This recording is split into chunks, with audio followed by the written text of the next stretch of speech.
Welcome to JD Roastery. Check us out at jdroastery.com. Today we're going to talk about the V60 pour over method. It's a great method for making coffee.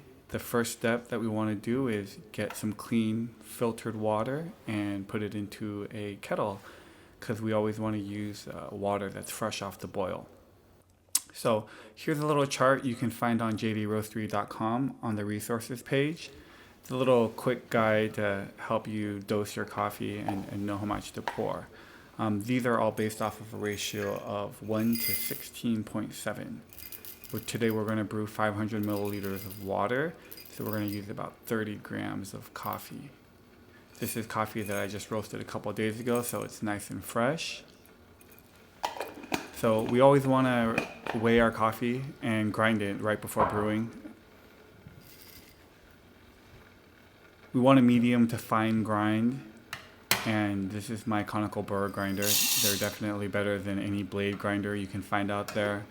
So this is about as basic as I would go. We have a lot of product recommendations at the website you can check out. And I will also be linking in the description to a blog post that has a lot more detailed instructions on how to do this.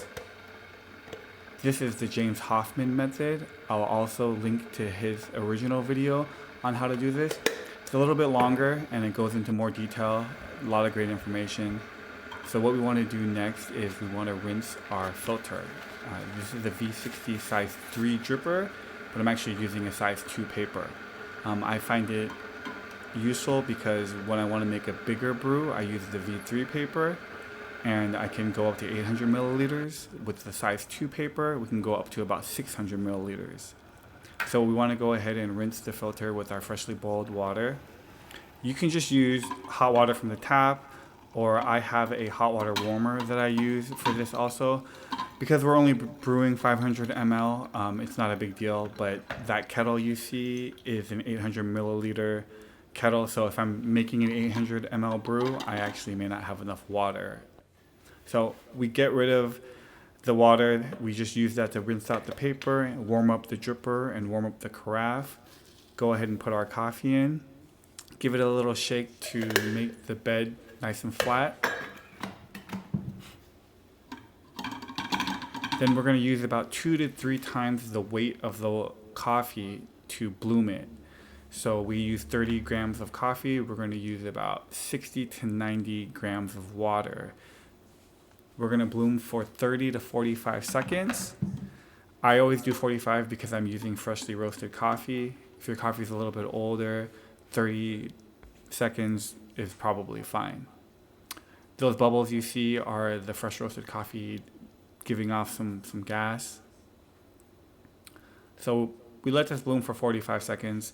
A lot of coffee makers actually have a pre-infusion option, which is trying to mimic this process. Just kind of lets the grounds get saturated, give off some gas before we go ahead and start the process. So this is the James Hoffmann method. Like I said, we want to get 60% of the water in by about 1 minute and 15 seconds. So 30 seconds after the bloom, we want 60% of the water poured in. We want to kind of keep as much water in the dripper as possible. We don't want to let it draw down too fast. We kind of want to keep a lot of warm water and a thermal mass, as James said in his video. So this kind of shows that we're already at 60%. So now we're going to do the other 40% and have all the water in by 1 minute and 45 seconds.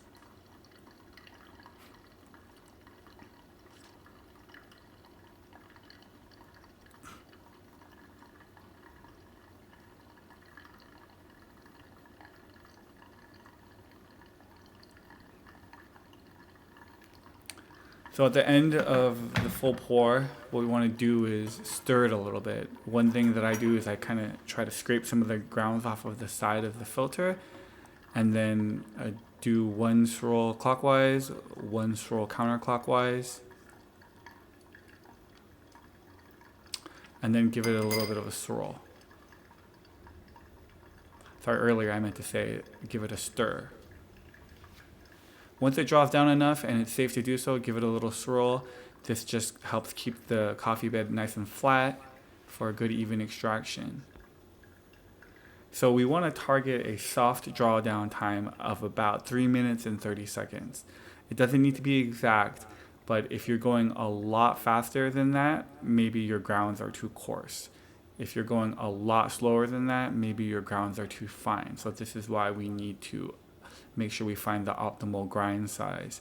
And that's just one of the many indicators that will tell us we have the right grind size. If it's too bitter, we're likely going too fine. If it's too sour or too watery, we're likely going too coarse. And we're just kind of trying to get the optimal extraction here. So once the coffee is drawn down, you'll see the coffee bed emerge. Once it mostly stops dripping is when I'll take the grounds and dispose of them. So as you can see, it does take a while to do this process, but the actual time where you're attending to it is not that long. So right at about the 1 minute and 45-second mark after you're done with your stir and swirl, you can go get breakfast ready or do something else. And then just come back right at around the 3:30 mark and then go ahead and stir and swirl your coffee. So you want to give it a stir before serving because coffee tends to stratify a little bit, so you want to just make sure it's nice and consistent before pouring. And there you go. If you have any questions, let us know, or else check out the blog post at jdroastery.com. Thank you, and have a great day.